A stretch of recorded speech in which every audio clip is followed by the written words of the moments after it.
ಟಿವಿ9 digital ಸ್ಪೆಷಲ್ಗೆ ಸ್ವಾಗತ.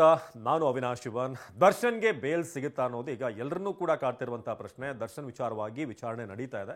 ಇಲ್ಲಿ ಎರಡು ವಿಚಾರ ಬರುತ್ತೆ. ಒಂದು, ಈ ಮಧ್ಯಂತರ ಜಾಮೀನು ಹೆಲ್ತ್ ಗ್ರೌಂಡ್ಸ್ ಮೇಲೆ ಸಿಕ್ಕಿರುವಂತ ಇಂಟ್ರಿಮ್ ಬೇಲ್, ಅದು 6 ವಾರಗಳ ಕಾಲ. ಅದರ ಕಥೆ ಏನು, ಅದನ್ನು ಕೂಡ ಕ್ಯಾನ್ಸಲ್ ಮಾಡಬೇಕು ಅಂತ ಇದೆ. ಇನ್ನು ಮೇನ್ ಬೇಲ್ ಕಂಪ್ಲೀಟ್ ಆಗಿ ಈ ಒಂದು ಕೇಸ್ನಿಂದ ಏನು ಬೇಲ್ ಸಿಗಬೇಕಲ್ಲ, ಅದಕ್ಕೂ ಕೂಡ ಪ್ರಯತ್ನಗಳಾಗ್ತಾ ಇದೆ. ಈ ಎರಡೂ ವಿಚಾರಕ್ಕೆ ಸಂಬಂಧಪಟ್ಟ ಹಾಗೆ ಹೈಕೋರ್ಟ್ನಲ್ಲಿ ವಿಚಾರಣೆ ನಡೀತಾ ಇದೆ. ಸೊ ಮೊದಲಿಗೆ ಈ ಮೇನ್ ಬೇಲ್ ವಿಚಾರಕ್ಕೆ ಬರೋಣ. ಸರ್ಜರಿ ಕಾರಣ ಕೊಟ್ಟಂಥದ್ದು ಒಂದು ವಿಚಾರ ಆದರೆ, ಸೊ ಈ ಮೇನ್ ಬೇಲ್ಗಿಂತ ಮುಂಚೆ ಹೆಲ್ತ್ ವಿಚಾರಕ್ಕೆ ಬರೋಣ. ಸರ್ಜರಿ ಕಾರಣ ಕೊಟ್ಟು ದರ್ಶನ್ ಹೊರಬಂದು 4 ವಾರಗಳು ಕಳೆದಿವೆ. ಸರ್ಜರಿ ವಿಚಾರವನ್ನೇ ಪ್ರಸ್ತಾಪ ಮಾಡಿದೆ. ಅಲ್ಲಿ ಪ್ರಾಸಿಕ್ಯೂಷನ್ ಲೋಪಗಳನ್ನ ಎತ್ತಿ ತೋರಿಸುವಂತಹ ಪ್ರಯತ್ನ ಸಿ.ವಿ. ನಾಗೇಶ್ ಅವರು ಮಾಡಿದರು. ಚಾರ್ಜ್ ಶೀಟ್ನ ವಿಚಾರಗಳನ್ನೇ ಮುಂದಿಟ್ಟು ಒಂದಷ್ಟು ವಾದ ಮಂಡನೆ ಆಯಿತು. ಇಲ್ಲಿ ಈ ಮೂಲ ಬೇಲ್ ವಿಚಾರವಾಗಿ ಐ ವಿಟ್ನೆಸ್ ವಿಚಾರ ಬಂದಿದೆಯಲ್ಲ, ಸೊ 6 ಜನರನ್ನ ಪ್ರತ್ಯಕ್ಷದರ್ಶಿಗಳು ಅಂತ ಪ್ರಾಸಿಕ್ಯೂಷನ್ ಅವರು ಹೆಸರು ಕೊಟ್ಟಿದ್ದಾರೆ. ಇದರಲ್ಲಿ 4 ಜನ ದರ್ಶನ್ ಹಲ್ಲೆ ಮಾಡಿದ್ದನ್ನ ನೋಡೇ ಇಲ್ಲ ಅಂತ ಸಿ.ವಿ. ನಾಗೇಶ್ ಹೇಳಿದರು. ಇನ್ನು ಪ್ರತ್ಯಕ್ಷ ಸಾಕ್ಷಿ ಪುನೀತ್ ಅವರ ಹೇಳಿಕೆಯನ್ನ ದಾಖಲಿಸಿಕೊಳ್ಳೋದಕ್ಕೆ ಇವರು 12 ದಿನ ವಿಳಂಬ ಮಾಡಿದ್ದಾರೆ. ಯಾಕೆ 12 ದಿನ ಅಂತ ಸಿ.ವಿ. ನಾಗೇಶ್ ಪ್ರಶ್ನೆ ಮಾಡಿದ್ರು. 3 ದಿನ ವಿಳಂಬವಾಗಿ ಪ್ರತ್ಯಕ್ಷ ಸಾಕ್ಷಿಯ ಹೇಳಿಕೆ ಪಡೆದಿದ್ದಕ್ಕೆ ಸುಪ್ರೀಂ ಕೋರ್ಟ್ ಜಾಮೀನು ಕೊಟ್ಟಿರುವಂತ ಎಕ್ಸಾಂಪಲ್ ಇದೆ. ಬರೀ 3 ದಿನ ಡಿಲೇ ಆಗಿರೋದಕ್ಕೆ. ಅಂಥದ್ರಲ್ಲಿ ಇವರು 12 ದಿನ ಒಬ್ಬ ಪ್ರತ್ಯಕ್ಷ ಸಾಕ್ಷಿ ಹೇಳಿಕೆಯನ್ನ ಡಿಲೇ ಮಾಡಿದ್ದಾರೆ ಅಂತಂದ್ರೆ ಆ ಡಿಲೇಗೆ ಏನು ಕಾರಣ ಅಂತ ಪ್ರಶ್ನೆ ಮಾಡಿದ್ದಾರೆ. ಜೊತೆಗೆ ಆಗ ನ್ಯಾಯಮೂರ್ತಿಗಳು ಎಸ್ ವಿಶ್ವಜಿತ್ ಶೆಟ್ಟಿ ಅವರು ಪ್ರಶ್ನೆ ಮಾಡಿದ್ದಾರೆ. ಇವೆಲ್ಲವೂ ಕೂಡ ಟ್ರಯಲ್ನಲ್ಲಿ ಆಗಬೇಕಾಗಿರುವಂತಹ ವಿಚಾರಗಳು.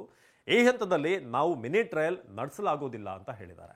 ಇದರ ಜೊತೆಗೆ ಇನ್ನು ಕೊಲೆ ನಡೆದಂತಹ ದಿನ ದರ್ಶನ್ ಚಟುವಟಿಕೆ ಬಗ್ಗೆ ಸಾಕ್ಷಿಗಳು ಹೇಳಿಕೆಯನ್ನು ಕೊಟ್ಟಿದ್ರು. ಇದನ್ನು ಕೂಡ ಸಿ.ವಿ. ನಾಗೇಶ್ ಅವರು ಮಾತನಾಡ್ತಾ ಹೇಳ್ತಾರಲ್ಲ, ಅಂದ್ರೆ ವಾದ ಮಂಡಿಸ್ತಾ ಹೇಳ್ತಾರೆ, ದರ್ಶನ್ಗೆ ಕೊಲ್ಲುವಂತ ಉದ್ದೇಶ ಇರಲಿಲ್ಲ.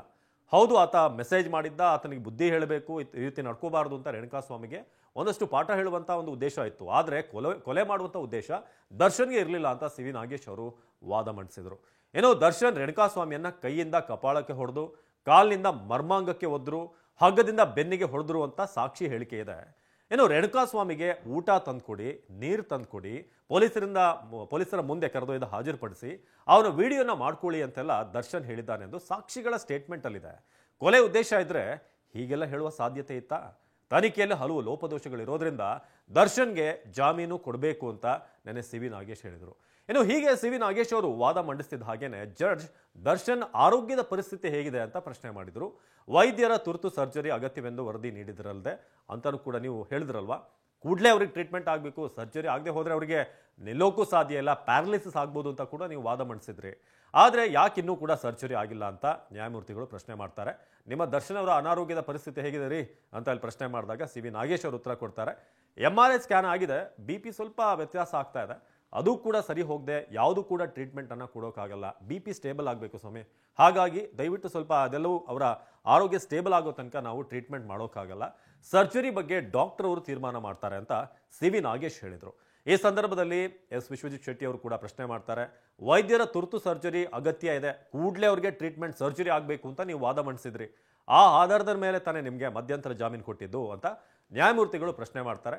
ಆಗ ಸಿ.ವಿ. ನಾಗೇಶ್ ಅದಕ್ಕೆ ಉತ್ತರ ಕೊಡುವಂಥದ್ದು, ಹೌದು, ಆದರೆ BP ಒಂದಷ್ಟು ವೇರಿಯೇಷನ್ ಆಗ್ತಾ ಇರೋದ್ರಿಂದ ಏನೂ ಕೂಡ ಮಾಡೋಕೆ ಆಗ್ತಿಲ್ಲ ಮೈಲಾರ್ಡ್ ಅಂತ ಅವ್ರು ಹೇಳ್ತಿದ್ದಾರೆ. ಸದ್ಯ ದರ್ಶನ್ ಪರ ವಕೀಲರ ವಾದ ಮಂಡನೆ ಈಗ ಸದ್ಯಕ್ಕೆ ಮುಕ್ತಾಯವಾಗಿದೆ. ಒಂದು, ಈ ಮೇನ್ ಬೇಲ್ಗೆ ಸಂಬಂಧಪಟ್ಟ ಹಾಗೆ ಆರಂಭದಲ್ಲಿ ಏನೇನಾಯಿತು ನಾನು ಆಗಲೇ ಹೇಳಿದೆ. ಜೊತೆಗೆ ಡೇ 1 ಸಿ.ವಿ. ನಾಗೇಶ್ ಅವರು ಹೇಳಿದ್ದು, ಈ ಕಿಡ್ನಾಪ್ ಮಾಡಲಾಗಿದೆ ಅಂತ 364 ಸೆಕ್ಷನ್ ದರ್ಶನ್ ಮೇಲೆ ಹಾಕಿದ್ದಾರೆ. ಅಂದರೆ 364 ಬರೋದೇ ಯಾರನ್ನಾದ್ರೂ ಕಿಡ್ನಾಪ್ ಮಾಡೋದು ಅವ್ರನ್ನ ಮುಗಿಸುವಂಥ ಉದ್ದೇಶದಲ್ಲಿ. ಹಾಗಾಗಿ ಇಲ್ಲಿ ಕಿಡ್ನಾಪ್ ಅನ್ನೋದು ಎಲ್ಲೂ ಕೂಡ ಕಂಡು ಬಂದಿಲ್ಲ. ಯಾವುದೇ CCTV ಫುಟೇಜ್ ಅನ್ನು ತೆಗೆದು ನೋಡಿ, ಫ್ರಮ್ ದುರ್ಗದಿಂದ ಬೆಂಗಳೂರಿವರೆಗೆ ಬಂದಿರುವಂಥ ಯಾವುದೇ ಫುಟೇಜ್ ಅನ್ನು ನೋಡಿದ್ರು ಕೂಡ ಎಲ್ಲೂ ಕೂಡ ಆತನ ಮೇಲೆ ಪ್ರೆಷರ್ ಇದೆ ಅನ್ನೋದು ಕಂಡು ಬರ್ತಾ ಇಲ್ಲ. ಕಿಡ್ನಾಪ್ ಆಗಿರೋದಾದ್ರೆ ಆತ ಒಂದು ಗಾಡಿ ಹತ್ತಬೇಕಾದ್ರೆ ಅಥವಾ ಒಂದು ಡಾಬಾಗೆ ಅವರೊಂದು ಬಾರ್ಗೆ ಹೋಗ್ತಾರೆ, ಅಲ್ಲೂ ಕೂಡ ಆತನ ಬಾಡಿ ಲ್ಯಾಂಗ್ವೇಜ್ ಅಲ್ಲಿ ಒಂದು ಆತಂಕ ಕಾಣಬೇಕಾಗಿತ್ತು, ಅಥವಾ ಬಲವಂತವಾಗಿ ಎಳ್ಕೊಂಡು ಹೋಗೋದು ಏನಾದರೂ ಒಂದು ಕಾಣಬೇಕಾಗಿತ್ತು. ಆದರೆ ಇದು ಯಾವುದೂ ಕೂಡ ಕಂಡಿಲ್ಲ. ಹಾಗಾದ್ರೆ 364 ಎಲ್ಲಿಂದ ಬರುತ್ತೆ ಅಂತ ಕೂಡ ಪ್ರಶ್ನೆ ಮಾಡಿದ್ರು. ಇದೆಲ್ಲವೂ ಕೂಡ ಡೇ 1. ಹಾಗೆ ಈ ಸಾಕ್ಷ್ಯನಾಶ ಅನ್ನೋಂತ ಹೇಳಿದ್ರಲ್ಲ, ಆತನ ಬಾಡಿಯನ್ನು ಅಲ್ಲಿಂದ ತಂದು ಇಲ್ಲಿಗೆ ಏನು ಸತ್ವ ಅಪಾರ್ಟ್ಮೆಂಟ್ ಬಳಿ ಹಾಕಿರೋದು, ಅಲ್ಲಿ ಬಂದು ಏನು ಸುಟ್ಟಿಲ್ಲ, ಏನಾದರೂ ಆತನ ವಿರೂಪಗೊಳಿಸಿದ್ರೆ, ಗುರುತು ಪರಿಚಯ ಆಗದಿರೋ ಹಾಗೆ ಏನಾದರೂ ಮಾಡಿದಿದ್ರೆ ಅದು ಸಾಕ್ಷ್ಯನಾಶ ಆಗ್ತಾ ಇತ್ತು. ಈ ಒಂದು ಸೆಕ್ಷನ್ ಕೂಡ ಹಾಕಿರೋದು ತಪ್ಪು. ಒಂದು ಕಿಡ್ನಾಪ್, ಎರಡನೇದಾಗಿ ಈ ಸಾಕ್ಷ್ಯನಾಶ ಅನ್ನೋದು ಎರಡೂ ಕೂಡ ತಪ್ಪಾಗುತ್ತೆ ಅಂತ ಸಿ.ವಿ. ನಾಗೇಶ್ ಡೇ 1 ಹೇಳಿದ್ರು. ಸೊ ಹೀಗೆ ಸದ್ಯ ದರ್ಶನ್ ಪರ ವಕೀಲರ ವಾದ ಮಂಡನೆ ಸದ್ಯಕ್ಕೆ ಮುಗ್ದಿದೆ. ಆರೋಗ್ಯಕ್ಕೆ ಸಂಬಂಧಪಟ್ಟಾಗಿ ಯಾಕೆ ಡಿಲೇ ಅಂತ ಕೇಳಿದ್ದಕ್ಕೆ ಈಗಾಗಲೇ 28 ದಿನಗಳು ಬೇಲ್ ಪಡೆದು ದರ್ಶನ್ ಆಗಿದೆ, ಇನ್ನೂ ಕೂಡ ಸರ್ಜರಿ ಆಗಿಲ್ಲ. ಆ ಬೇಲ್ 6 ವಾರದಲ್ಲಿ ಇನ್ನಿರೋದು 18 ದಿನ ಮಾತ್ರ. ಸೊ ಹಾಗಾಗಿ ಇಲ್ಲಿ ಪೊಲೀಸರು ಹೇಳ್ತಿರೋದು ಇವರು ಸುಮ್ಮನೆ ಕಾಲಹರಣ ಮಾಡೋದಕ್ಕೆ ಏನಾದರೂ ಈ ಇಂಟ್ರಿಮ್ ಬೇಲ್ ಅಂದರೆ 6 ವಾರಗಳ ಮಧ್ಯಂತರ ಜಾಮೀನನ್ನು ಪಡೆದರ ಅಂತ.